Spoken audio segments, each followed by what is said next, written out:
امروز برایت ارزان است، باورم کن.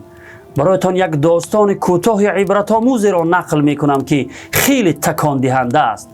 مرد زنگ زده از آشخانه نزدیک طعام فرمایش داد تا برایش بیارند. بعد از چند دقیقه طعام را آوردند. مرد از در برآمده طعام را قبول کرد و خواست کمی با او شوخی کند. پشت گردانیده به خانه اش در آمدنی شد.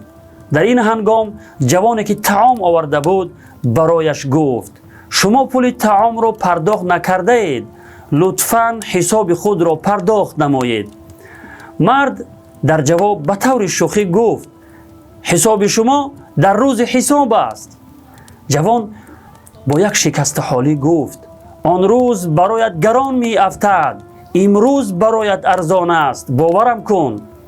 این مرد می گوید: قسم به ذات الله که این سخنان او مرا چنان تکان داد که تا چند روز به فکر فرو رفتم و هر زمانی که این سخنش به یادم می رسید قلبم به لرزه می آمد و از چشمانم اشک می ریخت.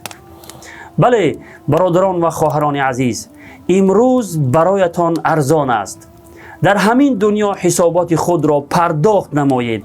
اگر مال کسی را به ناحق خورده اید، به آبروی کسی چنگ زده و تحقیر کرده اید، به کسی ظلم و ستم و یا تهمت زده اید، البته حسابات خود را در همین دنیا پرداخت نمایید. عذرخواهی و طلب بخشش نموده حق خود را حلال نمایید.